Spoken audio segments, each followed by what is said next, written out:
BigFooty Blues. BigFooty Blues. BigFooty Blues. Turn the BigFooty Blues.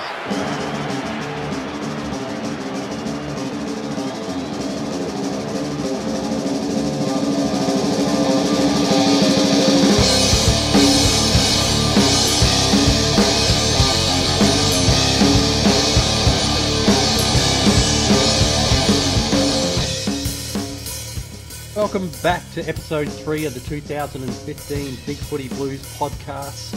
I'm ODN, and joining me tonight is HBF and Mebby. Hey, good evening, everyone. Hello. Look, I mean, I'm honoured and everything like that, but you're the only two I could muster up. We've been totally abandoned tonight. It's been about 3 weeks since our last podcast. Slackers that we are. In that time, we have seen 2 NAB challenge matches, and we've had a week off as we prepare for our upcoming game on Thursday night. In those 2 games, Carlton won Super Goal 9 goals, 8-71, defeated Collingwood. Won Super Goal 7 goals, 13-64. And just running through the players that did well for us there: Yaron, Judd, Simpson, Carazzo, Everett, Jackson, and Jamison were named our best that day. And we also had the following weekend, Carlton 2 Super Goals, 10 goals, 14, 92, go down to Geelong 17 goals, 9, 111. And our best that day were Cripps, Bell, Carazzo, Judd, and Menzel. What did we think about those? About our form and the way those games went? Did we see what we wanted to see, and any negatives and positives? We went to both games, so which was good. It was nice to see some football again. I thought the Collingwood game, God, I can barely even remember it was that long ago, but it was exciting to see Clem out there. I thought he was good, and also I still don't know how to say his name properly, but I'm going to call him Boki. He, I think, showed more in the game against Collingwood than he did in the game against Geelong. I don't know if that's a fitness thing or what, but I thought he was good, in the second NAB game. In the third NAB game after that, I nearly got hung by the Carlton faithful for saying that Menzel could have... So I stand by my comments. I still think he doesn't have the best attitude, but he did kick a couple of goals, so I'll give him that much. But Cripps, I think, was the man of the match, or best on ground, whatever you want to call it, against Geelong. What a sterling performance that was. I need not comment because HBF is busting at the seams to talk about this. Look, I am, and can't really add much more than what Mebby's just added. But what about your really... undying love? Talk about that. Yes, look, I think everybody knows that I have a very big soft spot for young Patrick. So I would have thought it was a very big hard spot, but anyway. I was going to say that, but I didn't want you to have to censor me. Oh, no censorship happening now. We'll see if anyone's actually listening. Look, I think what I took away from the game most about Cripps against Geelong was that he did it against a full strength Geelong midfield, and they're still they're really still at the top of the game. Those guys. So I think it was something like 30 touches, 12 clearances, and a goal. And I'm not sure what more he could have done. I also think Jack's over those 2 games as well really cemented his spot for Thursday night as well. Just does a lot of things right. He reads the play well, and he punches when he has to, and that. So those 2 are probably my 2 sort of standouts for those 2 games. And probably just want to add sort of Judd's 3/4 against Geelong as well was outstanding. So it'll be nice to see him, 100% for Thursday night, and see how Richmond tackle him. Yeah, we've seen a couple of the other players, more established players, showing a lot. Everett in the Collingwood game certainly started the game on fire, and Carazzo seems to be almost back to his best. I love that because I know a lot of us forgot, I suppose, how good Carazzo can be for us, and watching him back out there and not cringing sort of because he looked slow or he looked, like it was a little bit past him or he looked sore. He was, kind of flashed back to a couple of years ago, which was nice. And I forgot to mention Jack earlier, but I totally agree with that HBF. I thought he's going to be fab. I like him already. I just think with Carazzo, and I posted this during the week, I just wonder if for Thursday night they might use Curnow and Everett as run with roles and maybe use Carazzo as someone that can, be an offensive weapon for us. Because, he does get a lot of the footy and, we all know his disposal has improved. I'm just wondering if Mick might go that way. And then if he does need to use Carazzo as a stopper, if Curnow, let's just say Curnow and Everett, they need a chop out or something, they've got Carazzo up their sleeve. I wouldn't mind seeing him if he could, gather 30 touches and actually hurt Richmond going the other way. Absolutely, get him around the ball, and not in a negating role. Just let him use. He's got a bit of nous about him these days. A wily old veteran almost, and and he seems to make some pretty good decisions, and he sort of tends to make the players around him walk a little bit taller, I think. Get him in the thick of it, and let him do a bit of distributing. I think his disposals, really sort of come a long way. Especially when he's not carrying any injuries and his confidence is up. So I'd almost had him out of my 22 at the start of the year.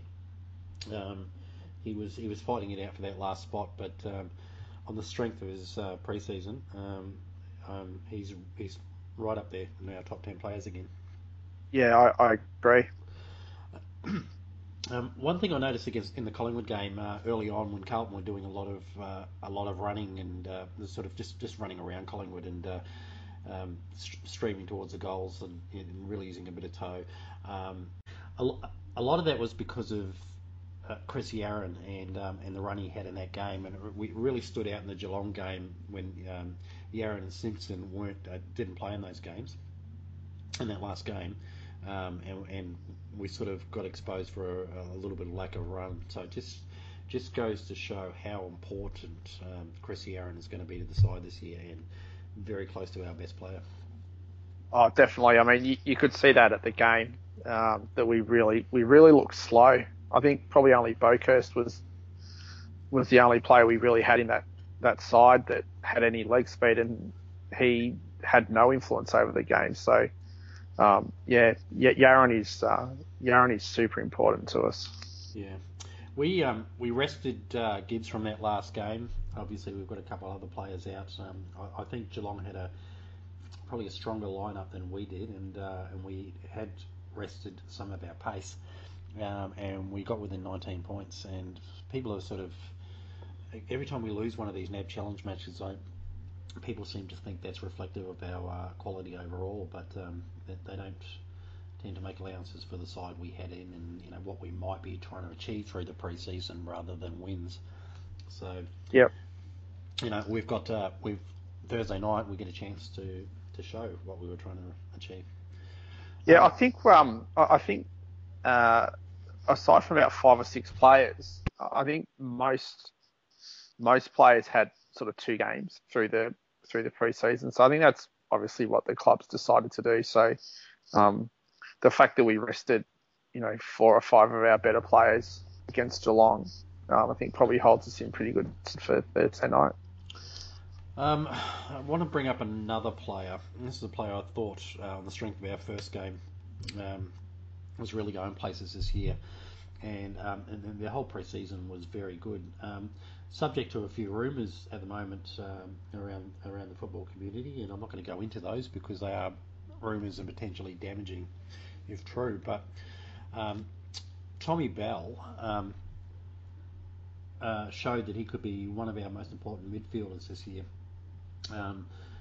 He makes some bad decisions from time to time, but he's getting better. He's becoming deadly on goal, and his ability to run and just bullock his way Bullock, he's reading the ball a lot better. I remember he used to fumble the ball, but he's actually getting a good handle on it these days, and he's probably been right up there with probably Cripps as our former midfielders of the pre-season. So we'll see what happens with that other stuff, but there's some pretty good indications there, and losing the toughness of Robinson last off season, you'd think that you need a Bell type, a bit of a bash and crash player in there. I did notice that about Bell in the game against Geelong. I think him and Clem Smith together will be our bashers and crashers. And while he does take a little bit longer to make some decisions, I don't think he always makes the wrong decision. I think he just takes a lot of time to get there, and so he can get caught with it a couple of times. But Brock used to do that too, and sometimes I thought he did it on purpose to get it I don't know if you'd call it a cynical free like you would in rugby. Well, you know what I mean. But I'd be really excited if he came around, because I've always thought he was sort of slightly too good for VFL, but maybe not up to AFL just because of his slowness with decision making. But if he's speeding it up like he looked like he was in the NAB Cup Challenge, that's really exciting. Yeah, look, I think he's the type of player. He was a bit of a late comer to AFL, and he is going to be prone to the old brain fade. But it's a pretty unique role he plays within the side, and now that we've sort of addressed a lot of our outside run, and we have our skillful inside out midfielders. We don't really have a Tommy Bell in there, and you sort of got your Dower sort of Ed Curnow types and stuff like that, but Tommy also hits the scoreboard, so and can take a mark. So yeah, as I said, we'll wait and see what happens on the Bell front. Hopefully, just more scuttlebug and innuendo. Is it, and that's it. It's come out that a lot of journalists and stuff are actually saying that there's absolutely no truth to those rumours. And I know Nat Southby, who I've had some not nice things to say about over the last couple of weeks, she hasn't said anything about it, and I'm pretty sure she'd be the first to tweet if Tom Bell had handed in a positive test. So I'm pretty sure that those rumours are going to come to nothing. Oh, there you go. Well, I haven't been on the boards tonight, so I haven't seen that. So I'm thrilled if that's the case, because he's best 22 all day long as it stands, and I think we can fit him, Cripps, and I don't know. It may be Curnow will push Curnow onto the fringes, given sort of none of those guys have. They're not the as fleet as foot ball players as such, but I think there's place for all three in there somewhere. All right, I think we'll move right along to pre-game pep talk.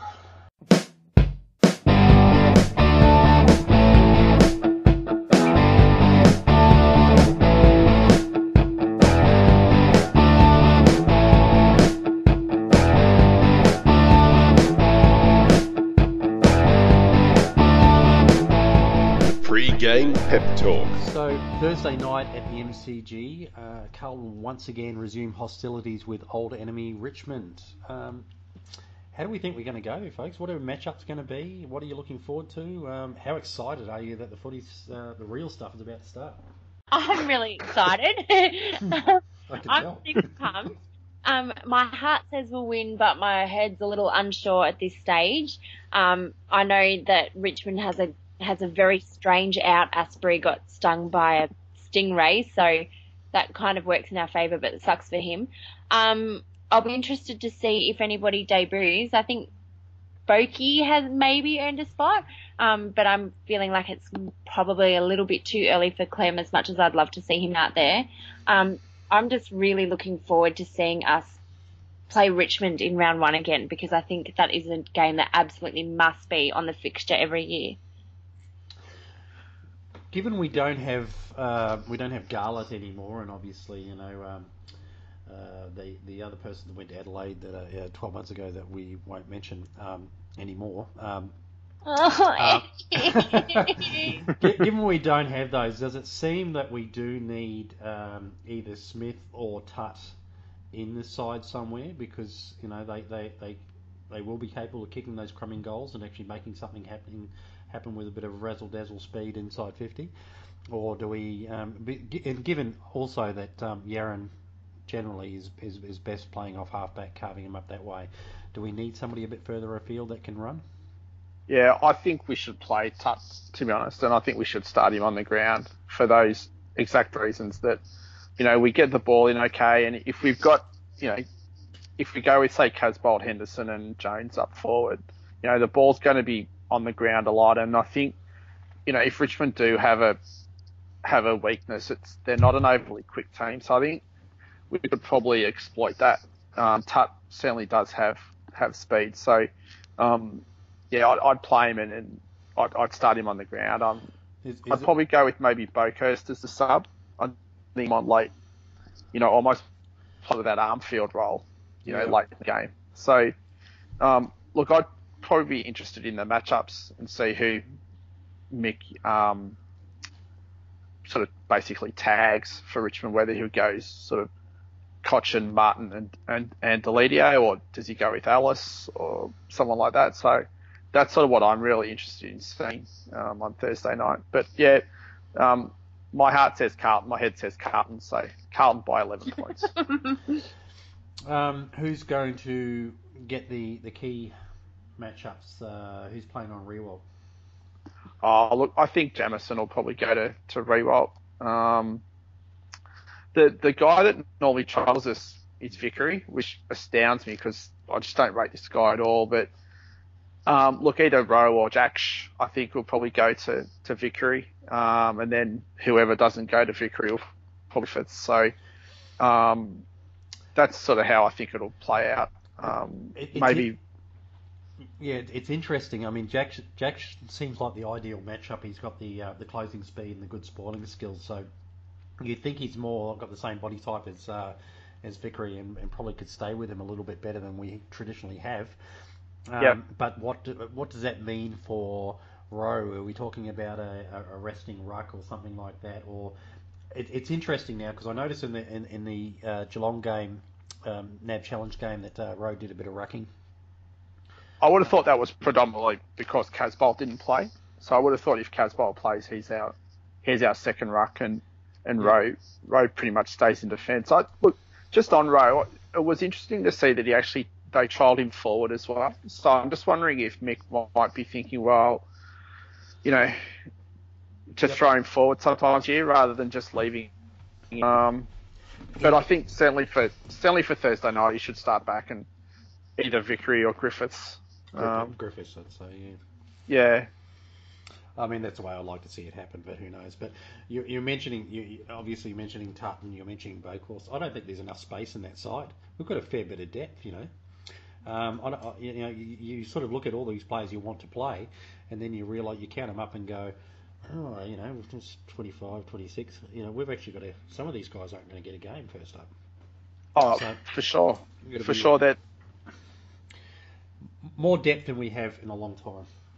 Oh, that's right. And look, there's definitely going to be a couple of unlucky players on Thursday night for absolute sure. It really depends, which way sort of Mick wants to go. And I think maybe the perfect example, that's going to be Simon White.